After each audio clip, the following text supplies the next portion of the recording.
Hello, guys and girls! Welcome back! I'm here again! Tamo junto, tamo together! Vamos lá, meu diretor aqui, de professor. Estamos no ar, ao vivo, eu e ele. O gigante aí, olha, fazendo aí essa lindeza maior que é essa comunicação, né? Em real time, da língua de sinais. Isso é uma coisa muito bacana. Então, para você que não consegue ouvir, estou mandando a cada um de vocês as minhas felicitações por vocês manterem o foco, estudar, viu? E aí, eu ainda digo mais, quero ver você na universidade. Isso é bom. Para os outros alunos que conseguem aí me ouvir com clareza de ideias, o mesmo desejo. Então, não há barreiras para quem quer seguir o caminho dos estudos, constituindo aí para si agregar conhecimento, evoluir em ser humano, dentro do seu coração, tá? Conhecimento é algo fantástico e eu tenho certeza que daqui mais uns anos você vai olhar para os dias de hoje e dizer valeu a pena. A cada um de vocês do Piauí, fora do Piauí, porque nós temos pessoas que nos acompanham depois pelo YouTube, tá? Então a cada um de vocês, continue nessa marcha rumo ao sucesso. Conhecimento é uma das poucas coisas na vida que querer é poder. Conhecimento está nesse patamar. Quando você quer aprender, você consegue. Tá? Então vamos lá, juntos. Eu daqui, você daí, nós together. Vamos mandar aí um abraço todo especial aos meus amigos professores. Sou fã de vocês, meus ilustres. Vocês são estupendos. Que queridos, nós temos aqui uma um conteúdo tense, né? O objeto que nós vamos ver hoje é o tense. Nós vimos que dentro da estruturação das sentenças, nós nos deparamos aí com conjunções, preposições, pronomes, advérbios, verbos e estruturas temporais. E o reconhecimento dessas estruturas é muito importante. Por quê?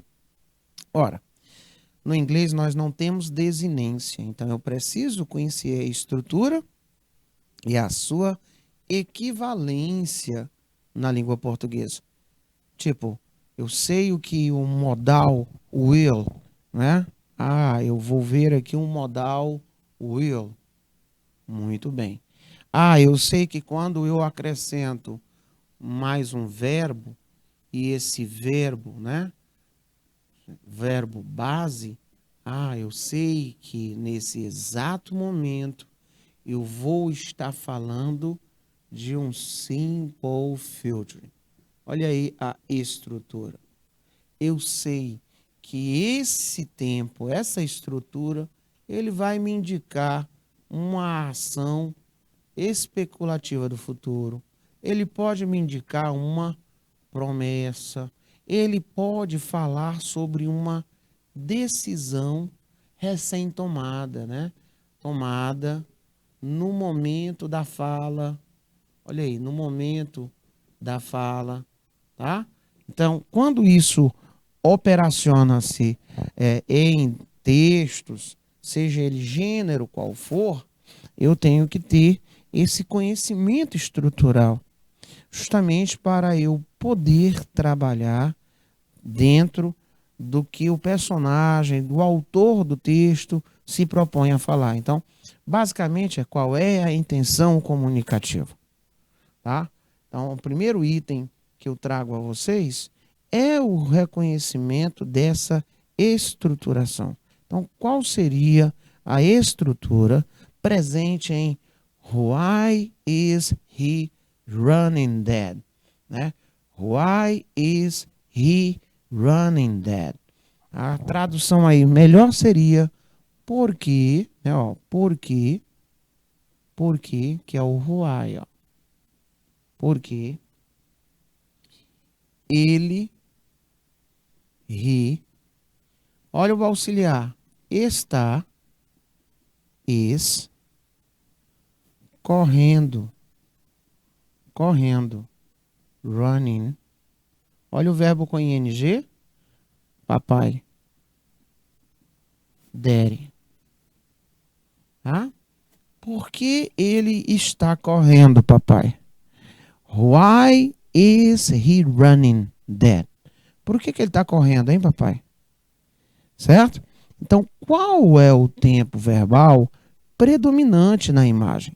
Se ele está falando dessa predominância, a sentença aí, ela está em que tempo? Vamos raciocinar por partes? Vamos lá. Primeiro item de desconfiágoras. Eu já sei que o is, ele é o quê? Um verbo to be e ele está onde? Né? No presente. Eu também sei que aqui ele desempenha a função de auxiliar. Tá? Por que ele veio antes do sujeito? Porque se trata de uma sentença interrogativa. Por que eu tenho o verbo mais ing? Por conta da presença do auxiliar is. Então, o auxiliar is aparece, verbo fica com ing. Daí chamar de tempo contínuo, né? É o present continuous, tá? Ou também chamado de presente progressivo. Portanto, a resposta aqui vai ser a letra D, é a nossa resposta correta. Tá? Então, coloca aí no teu caderno como é que é a estruturação do futuro perfeito, né? Você tem o will, você tem have, você tem um verbo, e esse verbo você tem no seu particípio passado. O going to future, também chamado de near future. Como é que ele é feito? Coloque aí. Ele recebe auxiliar, am, is ou are, mais going to, mais um verbo, e esse verbo base. Como é que é feito o simple future? Terminamos de ver. Auxiliar, quem é o auxiliar? Geral, will, mais um verbo, e esse verbo base. Presente progressivo, auxiliar, am, is ou o próprio or, mais um verbo, mais o ing. Simple present. Aí o verbo vai para a sua forma direta, né? Na afirmativa, você tem o que na forma afirmativa? Sujeito, mais o verbo. Esse verbo sem o to. Entretanto, se você tiver que usar a negativa ou interrogativa, você vai fazer uso de auxiliares, que pode ser o do ou pode ser o does para o he, o she e o it. Certíssimo? Pronto, então, why is he running that? Por que ele está correndo, papai? Então, nós temos aí o nosso querido presente progressivo. O presente progressivo, vamos lá, coloque aí, ó, presente progressivo. Uma das suas missões, coloca aí que uma das missões é indicar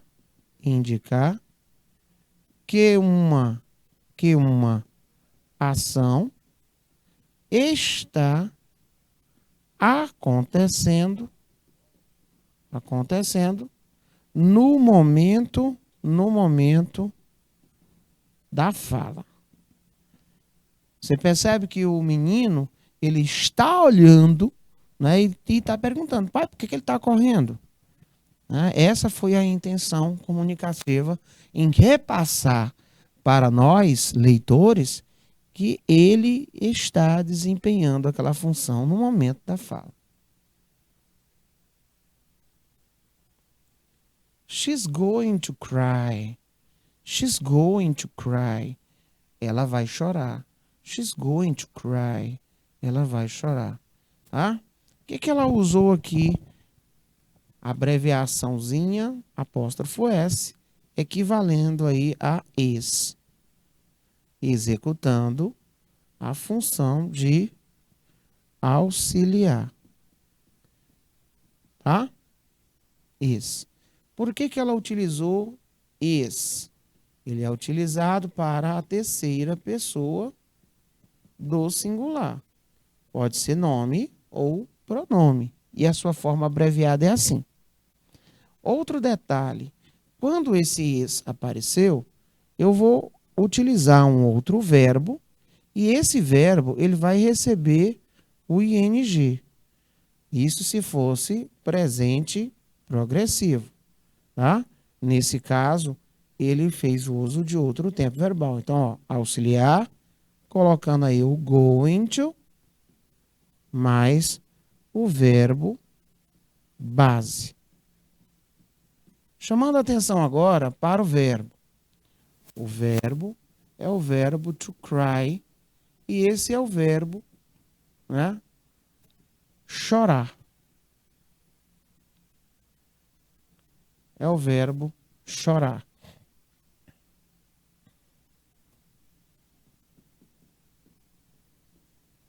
Chorar. Passado dele é com e o participo passado dele, portanto, ele é um verbo regular. Ele é um verbo regular. Certo? Então, sendo assim, pela presença do going to, nós estamos falando do futuro próximo, também chamado de futuro imediato, ou futuro com going to.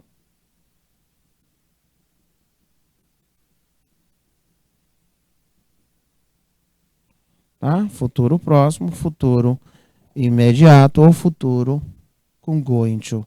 Resposta correta, letra B, tranquilo, tranquilo e calmo. Text and reading, né? O que é que nós vamos ver dentro dessa perspectiva de trabalho? Vamos lá? Nós temos agora os famosos textos. Primeiro item, eu olhando para esse texto, eu já tenho como saber que texto é esse, né? O pessoal de São Félix aí participando, temos aí Jacobina, temos aí o pessoal também lá de Seduc Piauí 2, como é o nome aí da escola? O polo é aonde? É algum anexo? Né? Então, primeiro item, ele já está te dizendo, olha, leia a conversa. Então, já sei que é um texto dialogal. Abaixo, que uma personalidade famosa da música internacional deu, né? Fez aí em uma revista em inglesa. Então, já tenho aqui um texto dialogal. Tá? O pessoal lá de São Gonçalo. Muito obrigado, pessoal de São Gonçalo. Então, que é o primeiro item? Eu já sei que aqui é uma entrevista. Tá? Eu conheço quem é esta persona. E eu posso visualizar que ela está fazendo o que aqui, ó? A pessoa está fazendo aí, ó, as tatuagens, né? Fazendo tatuagem. Primeiro item. Vamos ver se tem alguma coisa aqui que fala de tatuagem, que é para a gente já ir se assegurando de possíveis momentos, né? Ó. Então, tem aqui. Ela diz, ó, gets ink, né? 2. Tá? E ela estava fazendo isso lá. Muito bem. Seguindo aí a vibe do... Nós temos uma alternância de turnos. O interview, Lady Gaga, interview, Lady Gaga. E aí ele está falando sobre um álbum lá de 2009. Aí ela continua falando sobre a sua fama e chega aqui, ó. Você fez duas tatuagens, ó. Você fez duas tatuagens. Aonde fez duas tatuagens? No Japão, né? O que você fez, né? No Japão. O que você tatuou no braço? Aí ela fala sobre as tatuas que ela fez. E ela fala um pouco sobre o seu trabalho. Então, primeiro item, você já está aqui vendo que a imagem trouxe algo de tatuagem. Eu fui atrás e encontrei tatuagem. Agora vamos ver. O texto é muito grande. Você vai, obviamente, fazendo aí a sua viagem para ir atrás das respostas. Chegamos na questão. A questão ela fala conector e ele traz o fragmento. E aí, esse conector, esse vocábulo, ele desempenha que papel? Qual é a ideia que ela me traz? Tá? Vamos pegar aí as nossas pesquisas, tá? Se você tiver um livro de inglês, um dicionário aí na biblioteca, vamos dar uma olhadinha, certinho?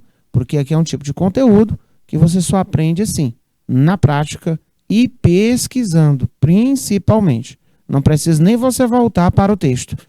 Só aí nesse próprio slide e de posse, né, de uma boa pesquisa, nós já temos condições de ver qual é a ideia. E essa é a característica desse tipo de questão. São clássicas, né?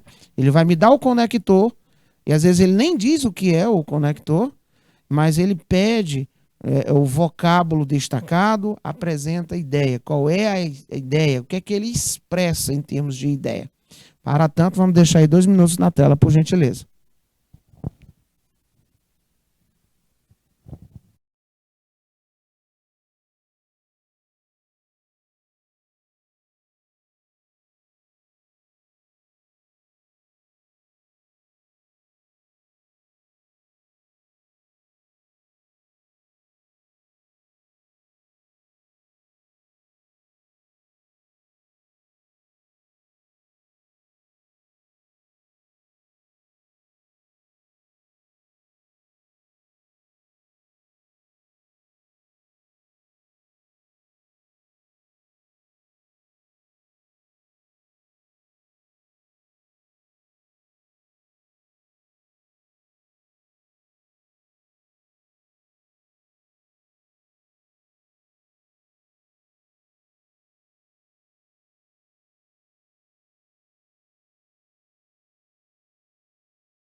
Hello, meu peoplezinho de meu coração. Vamos lá para a resposta. Quem apareceu ali? A resposta, a galerinha já deixou cravada a resposta. Muito bacana. Para quem pesquisou, visualizando aí o vocabulário, percebeu que esse menino, ele tem uma tradução de si, tá? Então ele me repassa uma ideia de condição. Confessa a si mesmo nas suas mais profundas horas da noite, né? Que se você teria, né, que morrer. Olha aqui, ó. Ele está conectando essas duas sentenças, uma parte aí de um fragmento citatório que ela deixou. Nós tivemos aí o pessoal de São Gonçalo se manifestando, São Félix. Então vocês vão colocar aí no caderno de vocês, né, o significado. Outro que significa também se é o if, né? Ó, se também. E ele vai nos repassar essa ideia, ideia de condição, tá? Ideia de condição.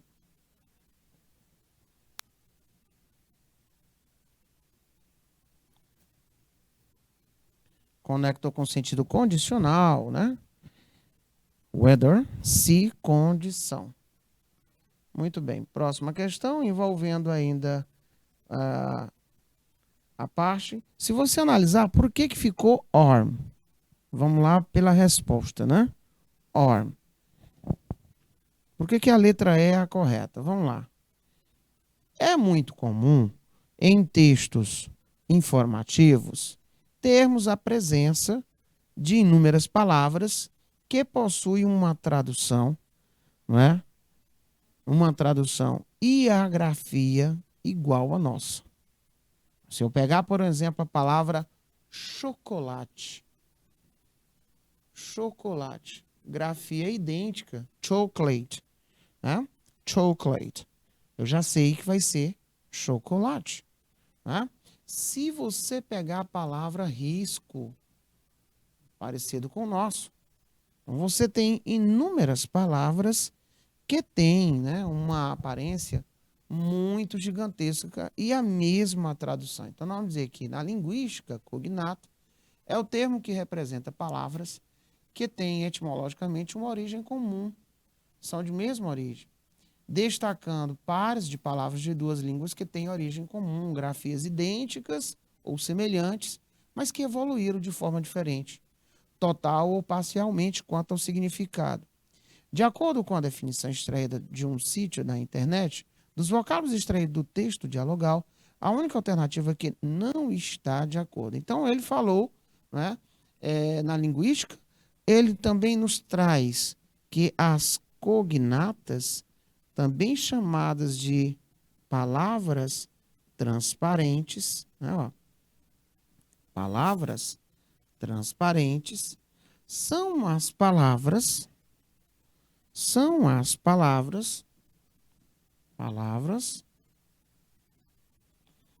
que possuem grafia idêntica ou semelhante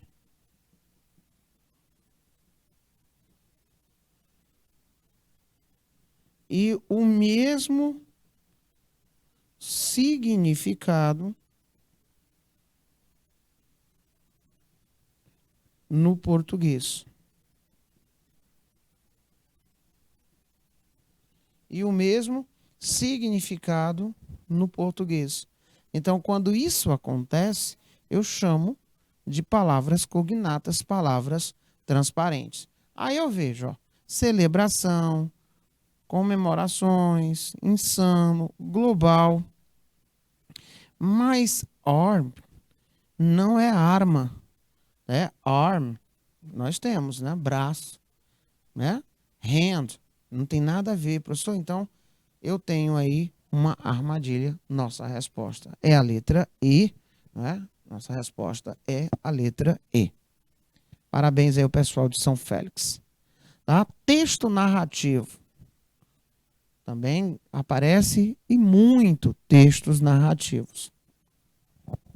É um tipo de texto que esboça as ações de personagens num determinado tempo e espaço. Então, terminou de falar no tripé de atuação característico dos textos narrativos. A presença de personagem, a questão do tempo e a questão do espaço. Tá? Então, nós temos os textos narrativos. Geralmente, ele é escrito em prosa, e neles são narrados, contados, alguns fatos e acontecimentos. Alguns exemplos de textos narrativos nós temos romance, novela, conto, crônica, fábula. A estrutura, temos a apresentação, também chamada de introdução. É nessa parte inicial onde o autor do texto apresenta os seus personagens, o local, o tempo em que se desenvolve a trama. Temos o desenvolvimento.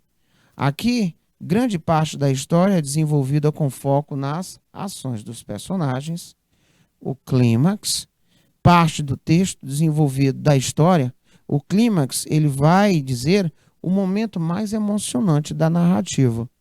Desfecho, também chamada de conclusão, ele é determinado pela parte final da narrativa, onde, a partir dos acontecimentos, os conflitos vão sendo desenvolvidos. Olha aqui um exemplo de texto dentro dessas circunstâncias. Fred was dancing. Olha aqui um tempo para já ir situando você, né? Quem é o personagem? Fred. O que ele estava fazendo? Ó? Ele estava, ó, dançando. Ele estava dançando. Dançando com quem? Ele estava dançando com a namorada dele. Ele estava dançando com a namorada dele. Girlfriend, his girlfriend, né? Então, olha só, o Fred estava dançando com a sua namorada. Continua ainda. I was talking to, né? Dizendo aí que eu estava falando, olha, estava falando to my boss, com o meu chefe, olha a palavra chefe, com o meu chefe, when, quando, né? You called me, quando você me ligou. Me ligou quando? Ontem, afternoon, à tarde. Então, eu tenho aqui os personagens, eu tenho o que eles estavam fazendo, as ações descritas pelas estruturas, e eu tenho, não é, tempo e espaço. Olha a segunda parte. At 7 a.m., I was flying. Eu estava voando sobre, olha, sobre São Francisco. My father arrived. O meu pai, ele chegou. When my mother was cooking. Quando a minha mãe estava cozinhando. Ah? Ele dizia, em 2001, ele estava morando em, olha aí, estava morando em Dublin. Eles estavam gritando, olha, o que é que eles estavam fazendo? Gritando, né? Gritando last night, noite anterior. We were going to the beach. Nós estávamos indo para a praia. Estávamos indo para a praia quando o nosso carro pifou, estragou, broke down, né? Pifou, estragou. When I got up this morning, quando eu levantei, quando eu acordei esta manhã, o sol estava brilhando. Olha aí, mais outra estruturação. What were you doing at 6 p.m.? O que você estava fazendo às 6 horas, né? às 18 horas. It was raining this morning. Estava chovendo esta manhã. Estava chovendo esta manhã. Então, eu tenho aqui vários acontecimentos, eu tenho personagens, eu tenho situações que vão exemplificando o tempo, o espaço, tá? E aí eu tenho a presença dos textos narrativos, que são textos muito bons de trabalhar. Mas você já ouviu falar em texto dialogal?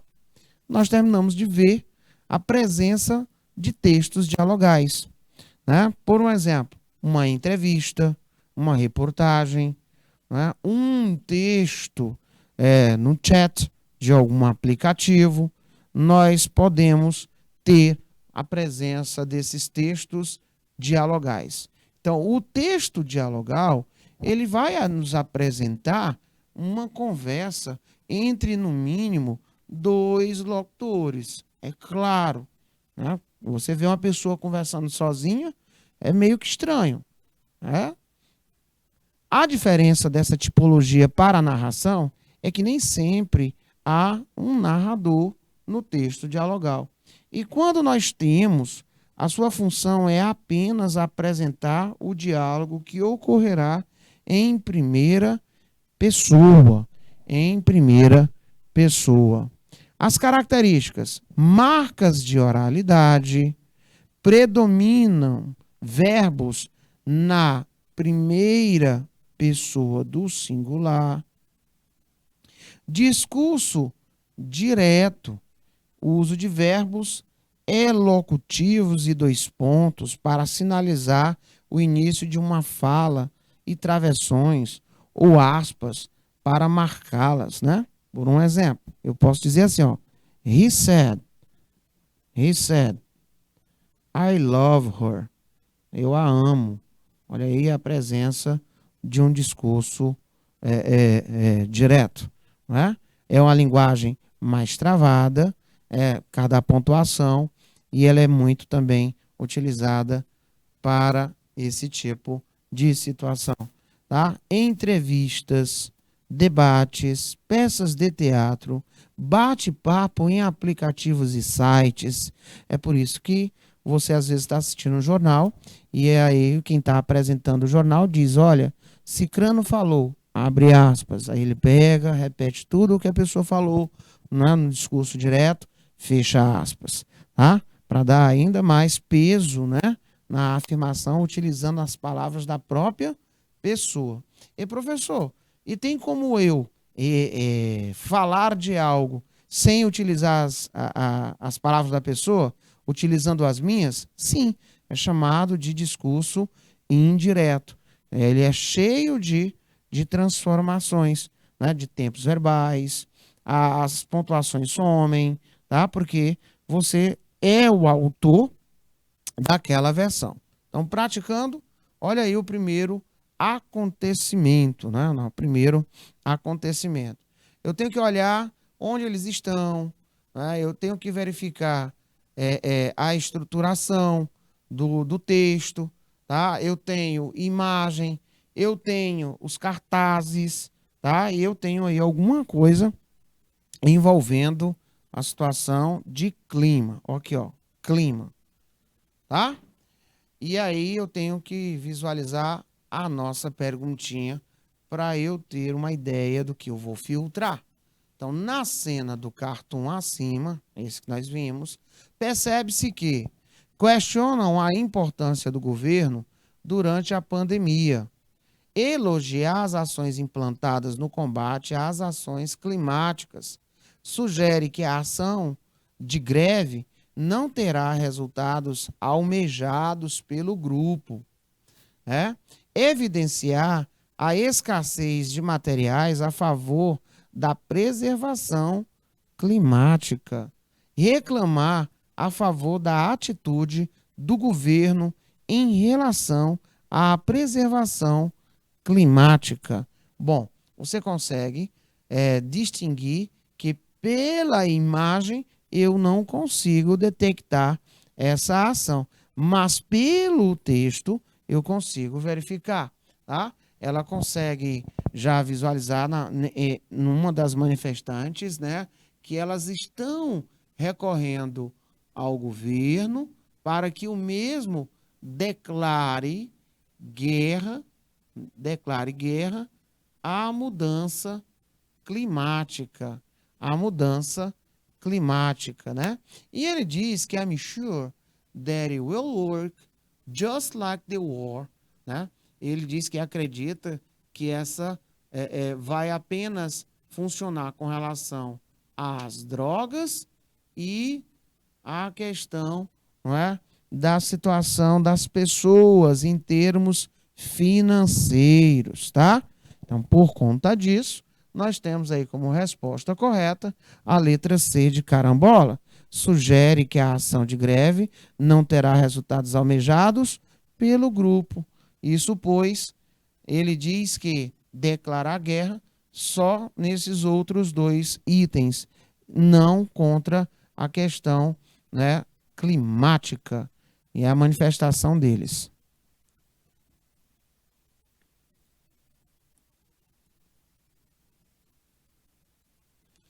Bom, nós temos aqui uma imagem e o que é que a questão vai solicitar? A mensagem foi construída através de um texto com elementos verbo-visuais, o que indica essa estrutura verbo-visual. O texto verbo-visual associa rotinas de higiene e proteção durante a pandemia. A ideia do meme é relembrar a falta de noção das pessoas em relação aos seus hábitos sociais. A mensagem, por meio de recurso verbo-visual, faz alusão à falta de proteção das pessoas em ambientes de trabalho. Os recursos verbos visuais, de maneira bem humorada, eles revelam a infidelidade de cônjuges no período da quarentena. O compêndio de elementos linguísticos apresenta a fragilidade da vida humana diante dos elementos da natureza. Primeiro item, me diga, tem como eu associar a natureza a essa imagem? Né? Segundo item, qual a mensagem que ele está nos repassando através, não é, do que temos na imagem e também na parte lida? Olha só, na parte escrita, né? Nós temos aí, com certeza, um texto envolvendo duas situações. Se você analisar bem, ele começa a orientar a pessoa para que essa pessoa não faça algo. O que essa pessoa não é para ela fazer? Analisa bem, gente. O que essa pessoa está fazendo aí de errado? Coloca aí a sua ponta de análise, por favor. E aí eu vou pedir ao meu diretor 2 minutos na tela.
Don't put your hand in front of the blade, they said.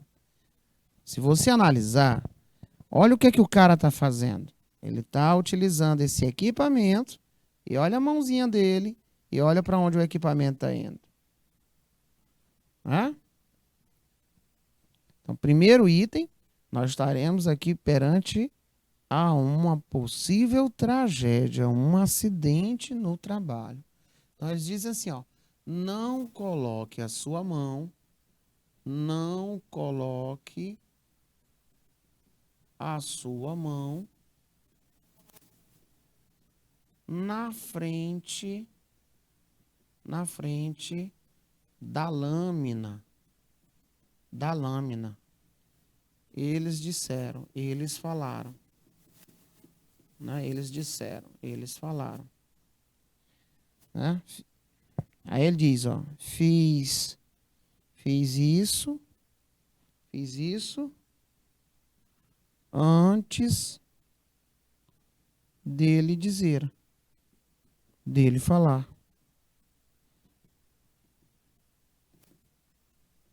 Tá? Então, eu tenho aqui uma imagem associada às questões trabalhistas e também me envolvendo a possibilidade, né, de um acidente. Então, ele fala sobre os recursos verbovisuais, fazendo a alusão à falta de proteção das pessoas em ambientes de trabalho. Em ambientes de trabalho. Então, a resposta correta, letra C, de carambola.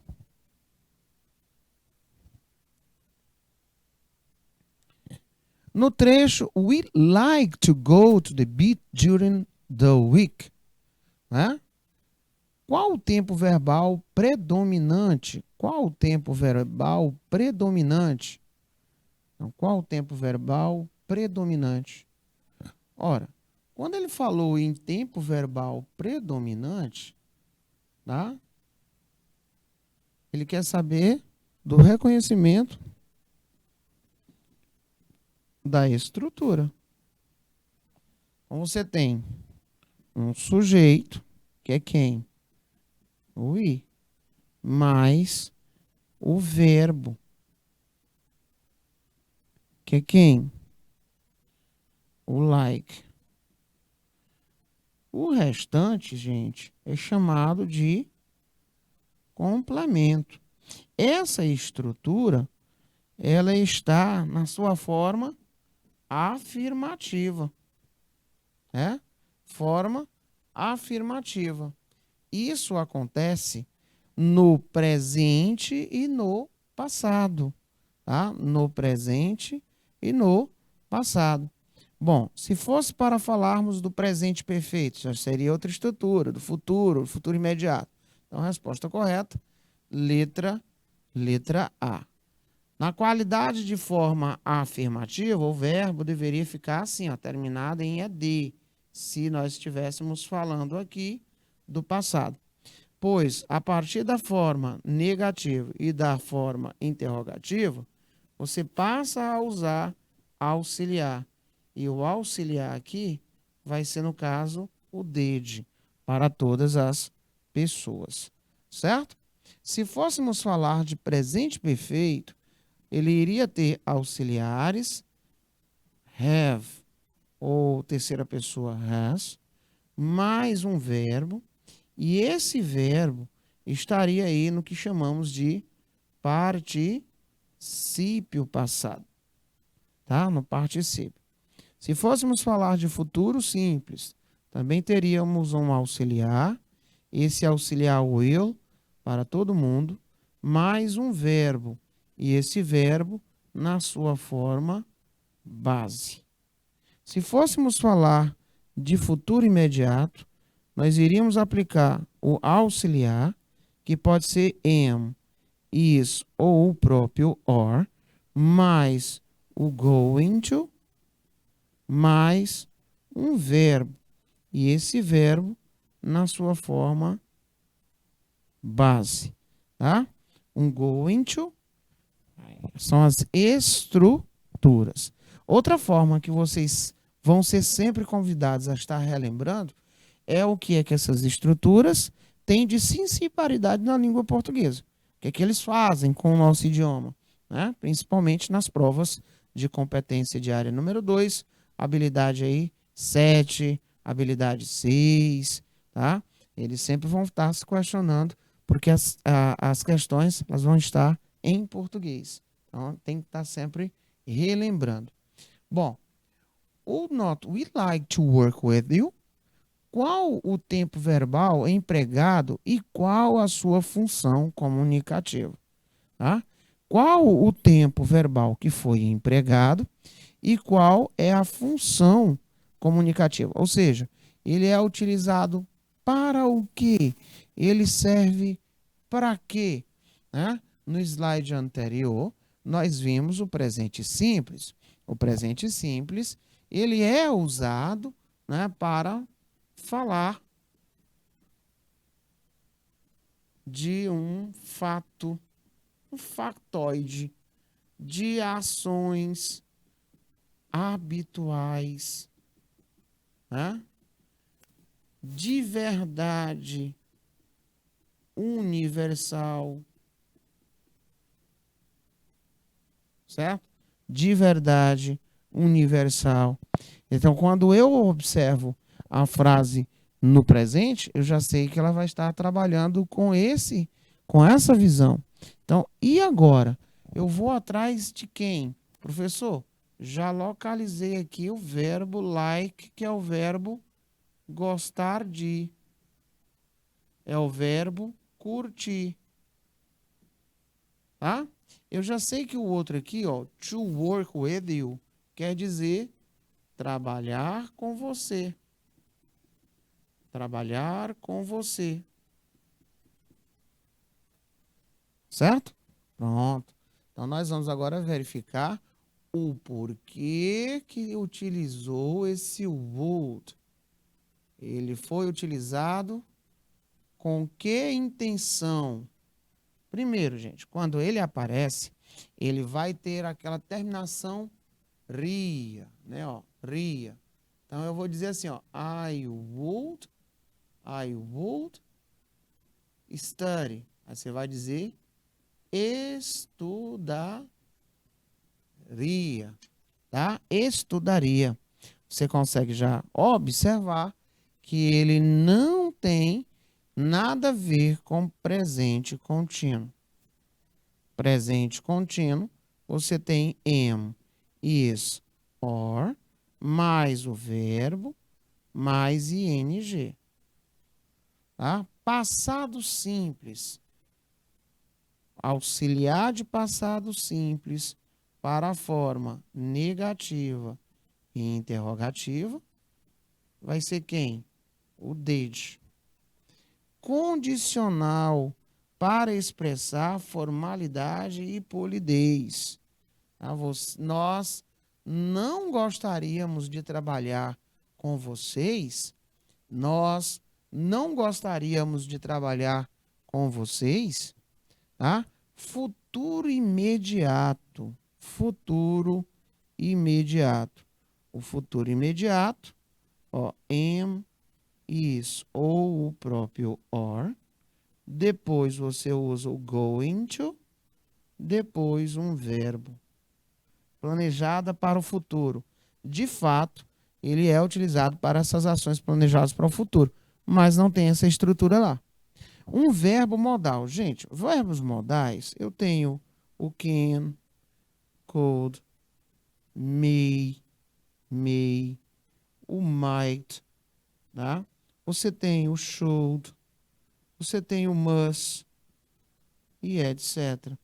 Esses são verbos, não é, com características bem interessantes, bem definidas, tá? Então, a resposta correta é a letra C, indicando aí polidez, indicando aí, né, formalidade. Por um exemplo, would you like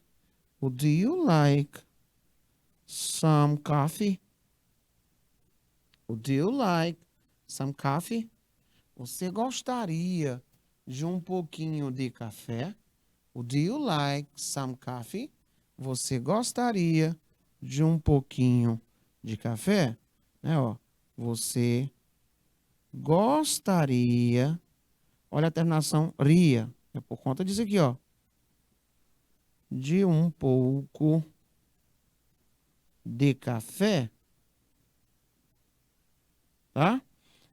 Aqui você está demonstrando uma polidez, uma educação. Aqui você está aguardando que a resposta seja positiva, né?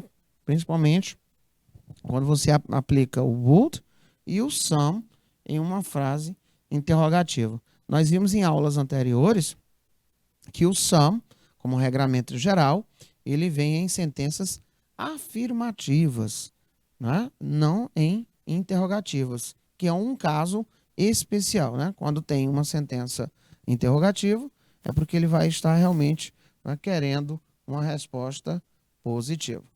Bom, observe agora que nós temos um cartoon. Nesse cartoon, ele diz o seguinte: no primeiro espaço, o verbo watch, que é o verbo assistir, e o verbo learn, que é o verbo aprender. Nós temos o verbo assistir e o verbo aprender. Eles estão respectivamente aonde? Então, olhando no primeiro espaçozinho, né, o verbo aprender e o verbo assistir, né? A training, I just watch me and learn, tá?